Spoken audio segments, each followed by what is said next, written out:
Stress versus strain curve की उसके अलग अलग पॉइंट्स हम लोग नोटिफाई कर चुके थे।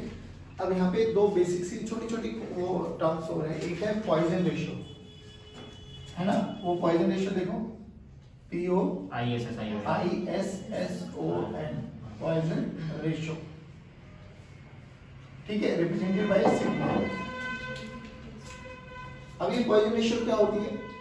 देखो नॉर्मली जब हम किसी भी वायर को अगर हम उस पे फोर्स लगाते हैं, स्ट्रेस क्रिएट कराते हैं, तो नॉर्मली ये वायर जो होती है वो थोड़ा जूमिंग वर्जन बनाती है इसका कि भाई इसके पास है ना कुछ डायमीटर भी है और इसकी कुछ ना कुछ लेंथ भी है, ठीक।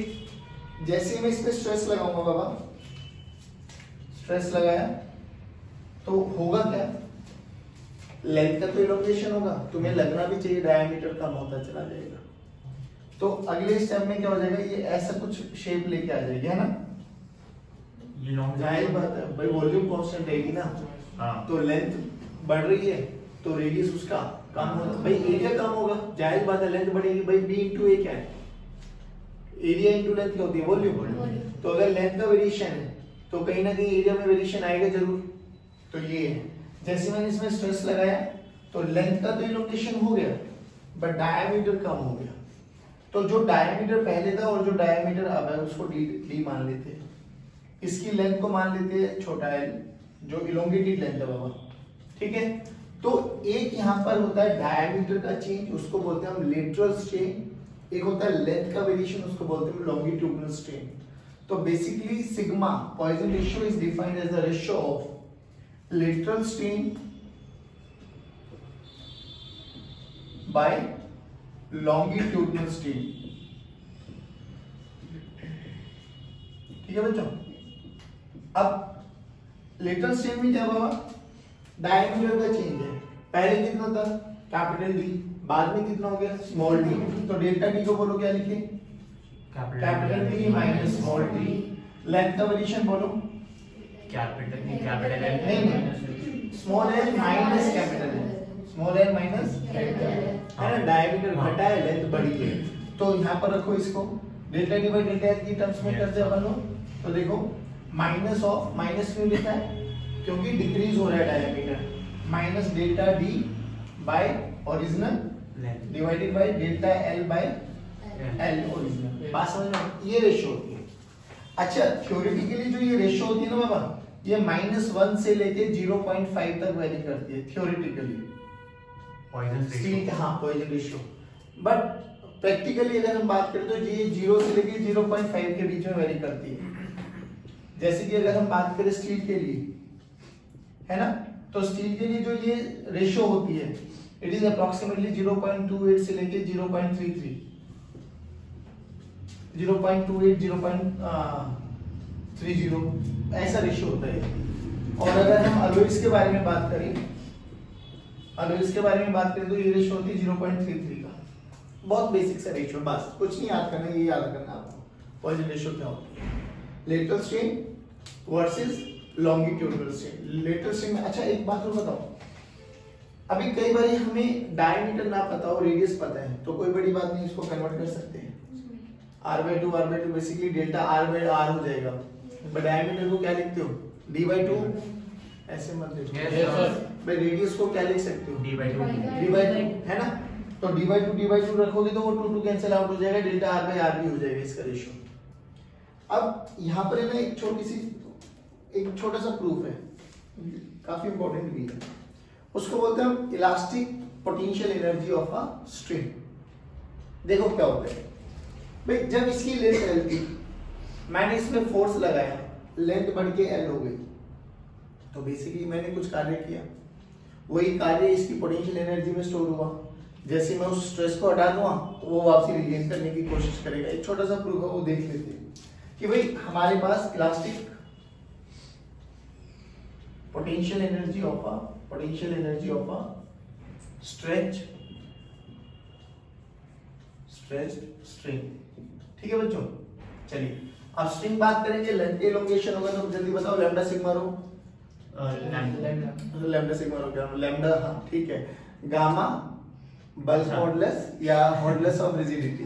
सॉलिड है तो तीनों हो सकती है, और फ्लूइड होगा तो दो, मतलब बल्क मॉडुलस, फ्लूइड में बेसिकली बल्क मॉडुलस, ठीक है। और सॉलिड होगा तो यंग्स भी हो सकता है, बल्क भी हो सकता है, और मॉडुलस ऑफ रिजिडिटी भी हो सकता है।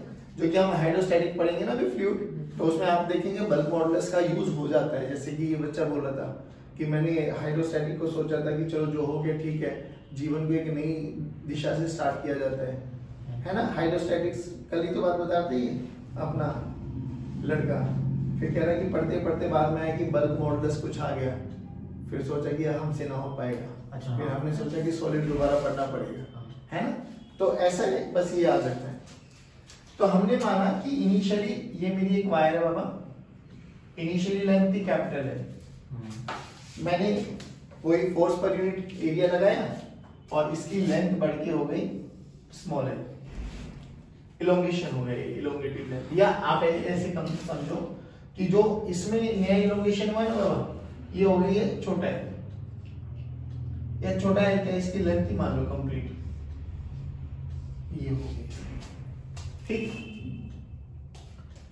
या एक काम करें, इसको ऐसा मानते, ये L डैश मान लेते हैं नई लेंथ, और ये L डैश को मैं क्या लिख दूं, L प्लस छोटा L, छोटा L वो इलोंगेशन मान लिया मैंने, ठीक। छोटा L क्या मान लिया, इलोंगेशन।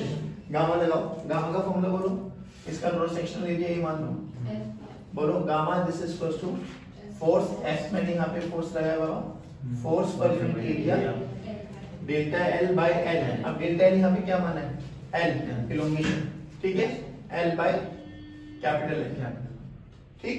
ऐसे फोर्स निकाल लो एक बार, फोर्स का फॉर्मूला निकालो एक बार, फोर्स का फॉर्मूला हो गया gamma gamma A L by L, done है बाबा। Yes. अब ध्यान से देखो, ये फोर्स आ गया मेरे पास। अब अगर मुझे इसको डीएल डीएल डिस्प्लेस कराना पड़े तो छोटा सा वर्गन निकाल सकता हूँ, बिल्कुल निकाल सकते हैं। छोटा सा वर्गन देखो, डीडब्ल्यू एफ डॉट डीएल, छोटा सा चेंज नहीं आया। हाँ। अब ध्यान से देखने की बात है, इनिशियली लेंथ एल कांस्टेंट था, हाँ। एरिया कांस्टेंट है, गामा कांस्टेंट है, तो बाकी सारे पैरामीटर्स बाहर आ जाएंगे। तो यहाँ पे डीडब्ल्यू देखो, gamma A L by L into D L, done.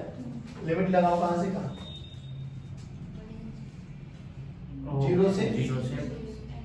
Zero से एल डैश, जो भी आपने उसको इलोंगेट किया है, जीरो से एल ही मान लेते हैं, जीरो से एल करो एक बार, Y A by L, L square by 2, L square by 2, L square by 2। ध्यान से देख, अगर मैं इसको लिखूं Y A L into L by 2, ये क्या है, ये वो फोर्स, ठीक, ये क्या है, फोर्स रखो यहाँ पे। तो ये पोटेंशियल वर्कडन आ गया है ना, तो वर्कडन को ही हम पोटेंशियल एनर्जी बोलते हैं। हाँ, potential energy is nothing but half जो आपने फोर्स लगाया है, स्ट्रेचिंग फोर्स, इनटू जो उसमें एक्सटेंशन आई है एल के बराबर होती है, हाफ ये फोर्स, और इसमें कितना इलोंगेशन हुआ है एल। इन सब पैरामीटर्स पे डिपेंडेंट होता है। एक चीज और देखो यहाँ पे, जब हमने ये सब चीजें देखी ना बच्चों, तो ये पोटेंशियल एनर्जी तो आ गया। यहाँ पर हम डिफाइन किया जाता है potential energy per unit volume, उसको बोलते हैं हम एनर्जी डेंसिटी, है ना। Energy density is represented by छोटा यू। क्या होता है ये, potential energy per unit volume, potential energy per unit, रखो एक बार। पोटेंशियल एनर्जी का फॉर्मूला भी दिया है 1/2 इनटू, ध्यान से देखो एफ की वैल्यू वही रखो, Y A L by L, ठीक, into L divided by volume. Volume क्या बन जाएगी इसकी, area into length, area into अब ध्यान से देखना, वॉल्यूम हमारी जो पुरानी एग्जिस्टिंग की थी उसकी ना, हाँ वो तो कांस्टेंट ही रहेगी ना, हाँ वो तो कांस्टेंट, एरिया इनटू लेंथ कर देते हैं, ठीक। अब देखिए कुछ बनता हुआ दिखाई देगा शायद आपको यहाँ पर, एरिया से एरिया तो कैंसिल नहीं एक सेकंड रुको, तुझसे देखो, स्ट्रेस बाय स्ट्रेन देखना एक्चुअली बन रहा है क्या, उसका स्क्वायर बन रहा है। हाँ देखो एक बार, शायद गामा को क्या लिखता हूँ, बाय नहीं गामा का स्ट्रेस बाय स्ट्रेन, हाँ गामा को क्या लिखते Stress by हैं? strain. यही होता है। Okay done. L by L strain, L by L strain, है ना भाई? स्ट्रेन यही तो होता है, change in configuration by original configuration. तो L by L क्या बन गया? स्ट्रेन। L by L क्या बन गया? स्ट्रेन। ये तो पक्की बन गया। तो ये 1/2 स्ट्रेन स्क्वायर इंटू स्ट्रेन का स्क्वायर तो आ गया है ना, स्ट्रेन का स्क्वायर। चलिए अब देखो ये क्या बना, y into a into L by L, ये e को मारो, ठीक। अब ये क्या बना, गामा पर बचा ना, और गामा को हम क्या लिख सकते हैं? Stress by strain. गामा को क्या लिख सकते हैं? सारे बोलो, स्ट्रेस बाय स्ट्रेन। ध्यान से देखो, एक स्ट्रेन ने एक स्ट्रेन को मारा, एक स्ट्रेन ने एक स्ट्रेन को, तो potential energy per unit volume क्या बन गई बच्चों? Half into stress into strain. नहीं आया बच्चों? दोबारा देखो भाई, हम लोग यहाँ से निकाल चुके थे potential energy. Potential energy per unit volume AL से डिवाइड कर दिया। तो अब हमने यहाँ पे थोड़ा सा मॉडिफिकेशन किया। देखो small l by capital L strain, small l by capital L strain, तो स्ट्रेन का स्क्वायर हो गया। और a ने a को मारा, गामा को क्या लिख सकते हैं? Stress by strain. स्ट्रेन नीचे आया तो एक स्ट्रेन को मारा, तो potential energy per unit volume क्या बन गई? Half into stress into strain. भी तो कुछ होता है, ये तो हो गया half into stress into strain. Potential energy per unit volume, potential energy per unit volume. चलो इसको उतार लो। हम बात कर रहे थे इलास्टिक पोटेंशियल एनर्जी और स्ट्रेच स्ट्रिंग, हाँ, इसकी इनिशियल लेंथ L थी, हमने इसको L प्लस L यानी L डैश तक खींचा है। तो लिटरली हमें यहाँ से यहाँ तक लेके आने में इसके लिए कुछ ना कुछ कार्य करना पड़ा होगा, वही कार्य इसके पोटेंशियल एनर्जी में स्टोर हुआ होगा। अब बात करें कि वो कार्य कितना करे, तो हमें इतना पता है कि भाई देखो, अगर हम इसमें L इलोंगेशन लेके आते हैं तो Y ऐसा हो जाएगा हमारे पास। यंग मॉडुलस का फॉर्मूला है, फोर्स पर unit area delta L by L। यहाँ पे डेल्टा L को हमने स्मॉल l माना है और ओरिजिनल लेंथ L माना है। तो यहाँ से हमने F निकाल लिया कि यहाँ तक हमें कितना फोर्स लगाना पड़ेगा। अब इस L डिस्प्लेसमेंट से, L से हल्का सा DL बहुत छोटा सा मैं इसको डिस्प्लेस कराऊं, तो मुझे वर्क डन करना पड़ेगा कितना?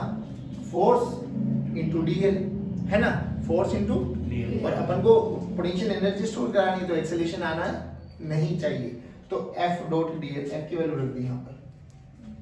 अब यहाँ से यहाँ तक इलोंगेशन दिया मैंने, तो 0 से लेके L रखी मैंने, लिमिट पुट कर दिया।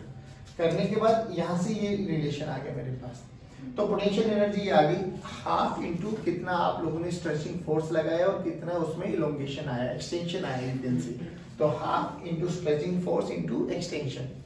अब यहाँ पे डिफाइन किया गया छोटा यू। छोटा यू क्या होता है? Energy per unit volume, V से डिवाइड कर दो। तो इसकी इनिशियली वॉल्यूम कितनी थी? Area into length. एरिया माना हुआ था, लेंथ L थी, तो इसकी वॉल्यूम थी A into capital L। Divide कर दो हमने, तो यहाँ पर जब हमने डिवाइड किया तो A विल कैंसिल आउट हो गया। तो देखो छोटा L by capital L strain, छोटा L by capital L strain, तो ऊपर बन गया स्ट्रेन का स्क्वायर। A कैंसिल आउट हो गया, बचा कौन? Gamma, young small stress by strain. तो एक स्ट्रेन ने एक स्ट्रेन को मार दिया, तो half into stress into strain. Simple ये रेशियो आएगा।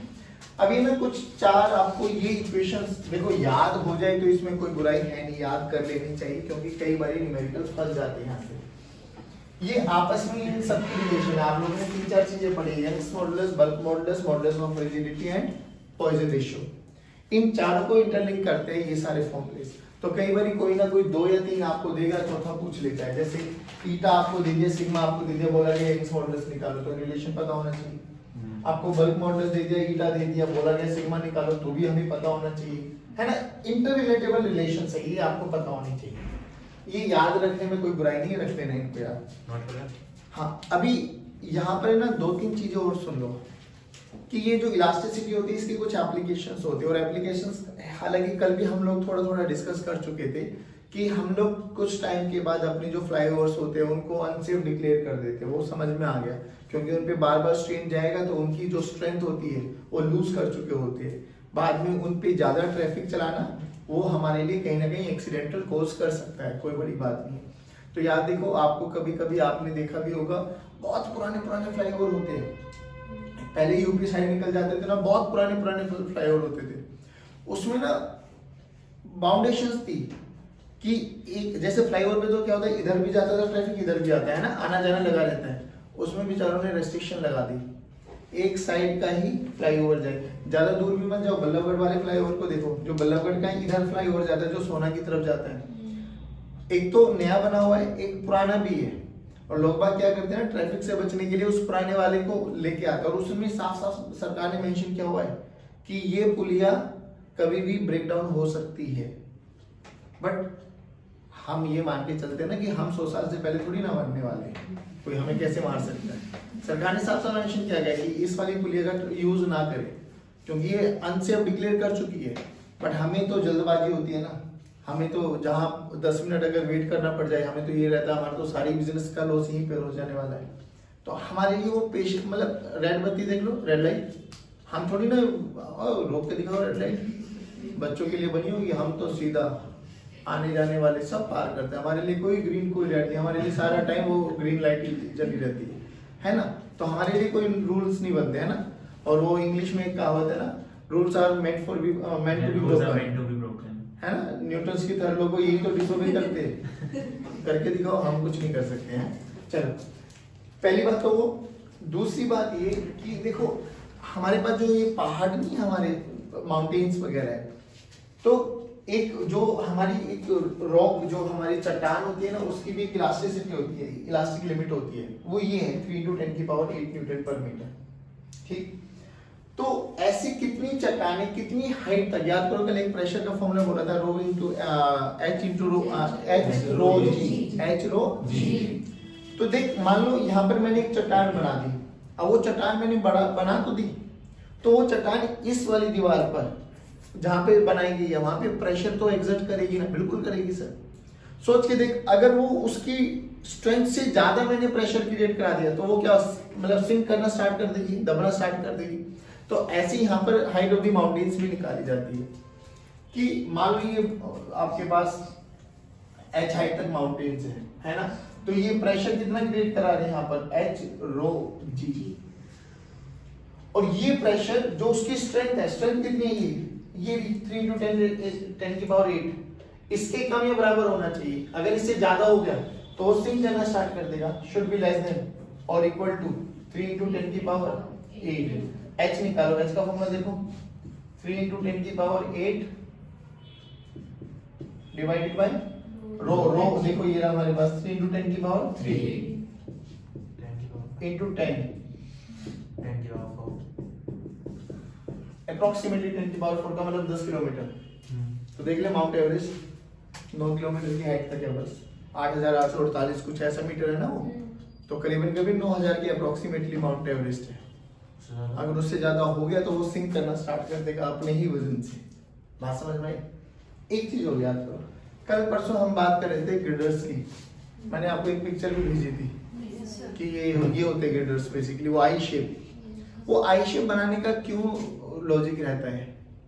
अभी कोई आपसे पूछे कि आपके पास है ना एक ऐसे बीम है, ये बेसिकली ये गिर्डर होता है, एक ये बीम है, और आपसे पूछे एक ऐसा बीम है पूरा ठोस, which one is more safe? ये वाला ज्यादा सेफ है, ये वाला ज्यादा सेफ है? देखने में ये लगता है ना, नहीं ये ज्यादा सेफ है, ये वाली शेप। क्यों है शेप, वो समझो क्यों ये इतना ज्यादा सेफ माना जाता है। देखो, मान लो कि अगर मैं किसी भी एक बीम को ऐसे, इसकी लेंथ ब्रेड्थ एंड हाइट मान लेना, हाँ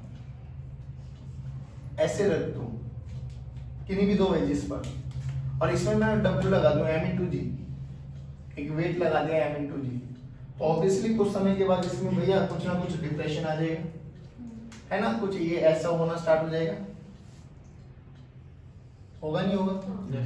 तो जो ये डिप्रेशन होता है ना, ये डिप्रेशन डेविएशन से जो ये डिप्रेस हो गया है, उसका फॉर्मूला ये होता है बच्चों, देखो W वेट, L जो डिप्रेशन का फॉर्मूला होता है वो W(L3/4 into gamma into B into D⁻³, ये फॉर्मूला होता है।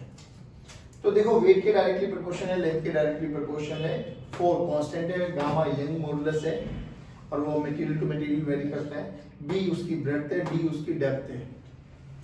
ध्यान से देख, इसको डिप्रेशन को कम करना, हम चाहते हैं कि कम हो या ज्यादा हो डिप्रेशन, कम से कम हो। कम से कम हो तो दो ही चीज हो सकती है भाई, इनको तो बढ़ा नहीं सकते क्योंकि ये बढ़ा तो डिप्रेशन और बढ़ जाएगा। अब कम करने का रीजन क्या है कि डिनोमिनेटर बड़ा से बड़ा होना चाहिए। अब डिनोमिनेटर बड़े से बड़ा, यंग्स मॉडुलस देखो तो उसी मटेरियल की प्रॉपर्टी है, 4 कांस्टेंट नंबर आ गया।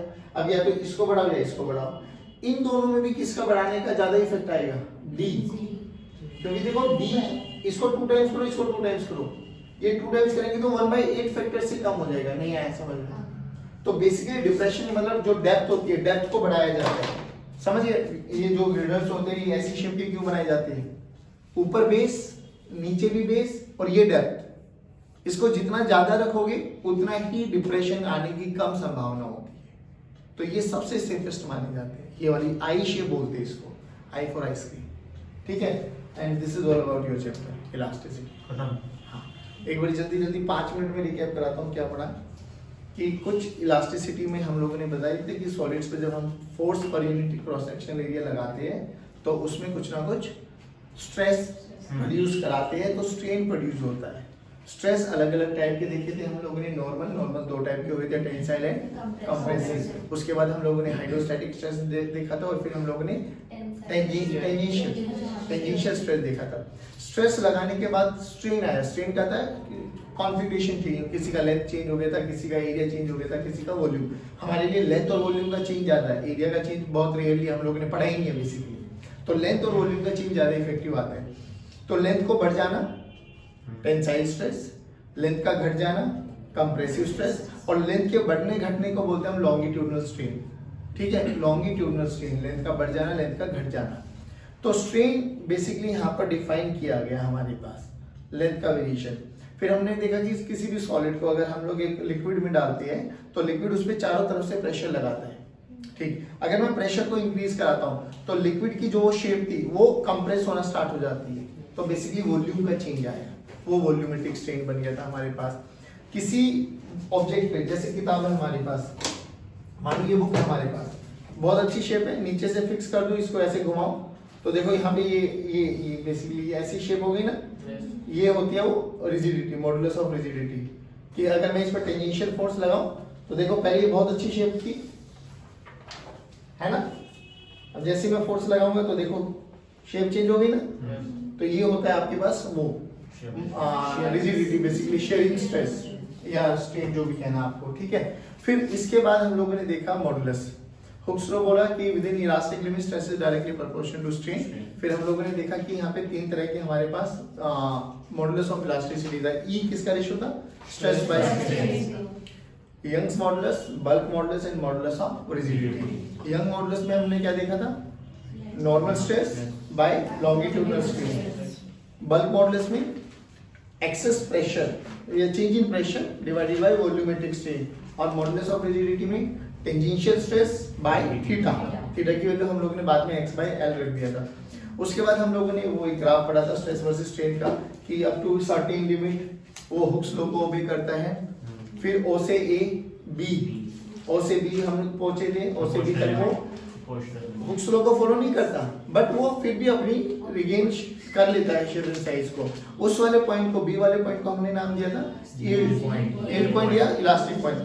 उसके बाद हमने देखा था कि जैसे C तक लेके आ गए थे, अब वो हुक्स लॉ को फॉलो नहीं करता और छोड़ भी देते तो वो अपनी ओरिजिनल शेप एंड साइज को रिगेन। तो हम बोलते हैं कि बेसिकली उसमें एक परमानेंट डिफॉर्मेशन आ गया है।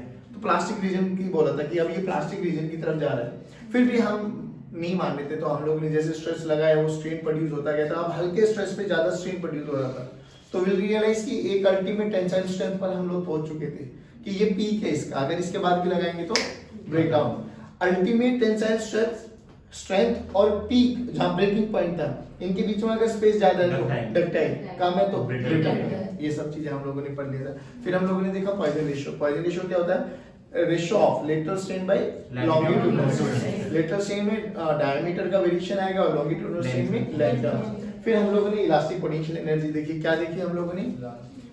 याद रख लो इलास्टिक पोटेंशियल एनर्जी का कितना स्ट्रेस लगा रहे हो, बेसिकली फोर्स लगा रहे हो और उसमें कितनी एक्सटेंशन आई। तो हाफ इंटू फोर्स जो लगाया है इंटू एक्सटेंशन, और उसमें energy density half into stress into strain, half into stress into strain, ये था। फिर दीज आर सम रिलेशंस जो आप लोगों को याद होनी चाहिए और बाकी कुछ एप्लीकेशन थी। ठीक है बच्चों, चलिए हम कुछ न्यूमेरिकल कर लेते हैं, 2-4 जिसमें आप लोगों को थोड़ा सा कॉन्फिडेंस आ जाए। ठीक, क्या बोला गया कि एक स्टील वायर है बेटा हमारे पास जिसकी लेंथ है 2L,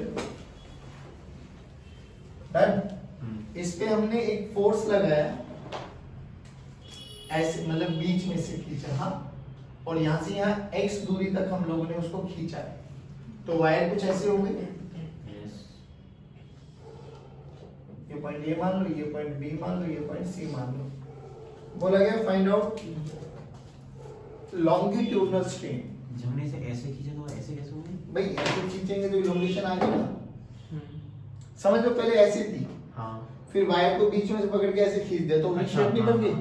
तो पहले ये था, अब ये वाली शेप बन गई, सेंटर से पकड़ी, हाँ सेंटर से, और ये हमने एक्सिस में इल्लोंगेशन मतलब x दूरी तक हम लोगों ने उस पे फोर्स लगाया। बोला गया find out longitudinal strain. Longitudinal strain का मतलब delta L by L, delta L by L, delta L by L हमें कैलकुलेट करना है। नाउ व्हाट टू डू, ये हम हमारा क्वेश्चन है। पॉइजन रेशियो, क्यों पॉइजन रेशियो? भाई बहुत बेसिक सी चीज है। ACB कैलकुलेट कर लो, AB में से माइनस कर दो, तो डेल्टा L पता लग गया, डिवाइडेड बाय 2L कर देना, तो आ गया आंसर। इसमें पॉइजन रेशियो का जरूरत क्या पड़ा? अब बस मुझे पहले बताओ AC कैसे निकालो? मैं डेल्टा पहले सुनो, पहले सुनो, डेल्टा L यही है ना, AC plus CB minus AB।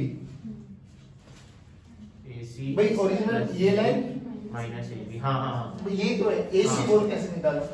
AC sir आप वो x और x square plus l square, मतलब x square plus l square plus x square plus under root of l square plus x square minus 2l। हाँ कर लो, कर सकते हो? Yes, चलो करो। 2l square plus x square की power 1/2 minus 2l, l square common ले ले, l स्क्वायर कॉमन ले ले तो l बाहर आ गया, l स्क्वायर कॉमन ले ले, तो ये ऐसे नहीं सोल्व होगा, बाइनोमियल लगाना पड़ेगा। और बाइनोमियल के लिए कंडीशन देखो, 1 प्लस x की पावर n, हाँ 1 फर्स्ट पहली वाली टर्म एक होना चाहिए, ऐसे मत देखोगे। हाँ तो इसको एक करो ना, एक जब होगा जब l स्क्वायर को कॉमन ले लोगे, तो l स्क्वायर कॉमन ले ले तो रूट है तो l बाहर आ गया, तो 1 प्लस x बाय l का, अब बाइनोमियल एक्सपेंशन लगाओ, पावर आगे आ जाती है, बाकी हायर पावर को हम नेगलेक्ट कर देंगे। 1 plus 2x by 1 by x square by l square minus 12, अब सोल्व कर लें, हो सकता है सोल्व? यस, हाँ हो तो गया, 3/2x स्क्वायर 12 सही है, हाँ plus 2lx square by 2l square minus 2l। l ने l को मारा, 2 ने 2 को मारा, तो x स्क्वायर बाय l, ये कौन आ गया? Delta l।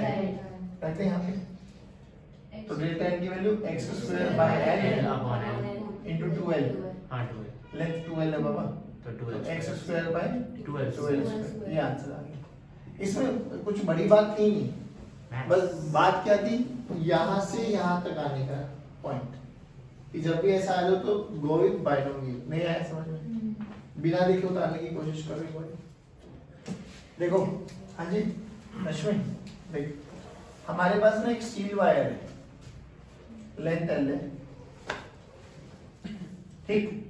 बोला गया कितना फोर्स लगाऊं, कितना फोर्स लगाऊं कि इसकी लेंथ डबल हो जाए, इसकी लेंथ डबल हो जाए। अब बोला गया स्टील का जो वाई गिवन है वो 2 × 10⁻11 न्यूटन पर मीटर स्क्वायर गिवन है, और जो इसका एरिया ऑफ क्रॉस सेक्शन है वाला दैट इज 5 × 10⁻⁻5 मीटर स्क्वायर। तो वो वाला फॉर्मूला लगा दिए ना, y = हाँ वो पहले क्वेश्चन समझ में आ गया कि determine the force required to double the length of its wire. कितना बोलो कैसे करें? दोनों का बोल के कंपेयर डिवाइड करते हैं। सर बोल सकते ना y equal to f by a into y equals to f by a into l upon delta delta l। l by L। Okay चलो ठीक है, फिर क्या करें, हमें f चाहिए। हाँ f का फॉर्मूला देखो, sir y a delta l by l y given है 2 into 10 उसका a a गिवन given है, है हाँ l l given है कितना L। और डेल्टा l 12 नहीं 12 माइनस l माइनस l। एक मिनट सर हमें चाहिए कितना डबल। डबल चाहिए तो 1/2 हो जाएगा ना 1/2। अब क्वेश्चन समझ लो कि determine the force required to double its initial length. कितना sir l force by l हो जाएगा ना l by l। l by l, हाँ देखो ना डबल कर देंगे तो its final minus initial upon final 12 minus l by l खत्म। तो y की वैल्यू रखो y equal to 2 2 into into 10 की power 11 into into 5 5 into 10 की power minus 5 l से l by l ने को हाँ दिया 5 दूनी 10 raised 10 to the power 10 10 into सुनो 10 की पावर 7 10 पे और 7 न्यूटन, इतना फोर्स हमें चाहिए। नहीं आया समझ में? Yes. बहुत बेसिक इक्वेशन। चलो आज की कक्षा में ये समाप्त कर दी जाए। जय माता। जय माता।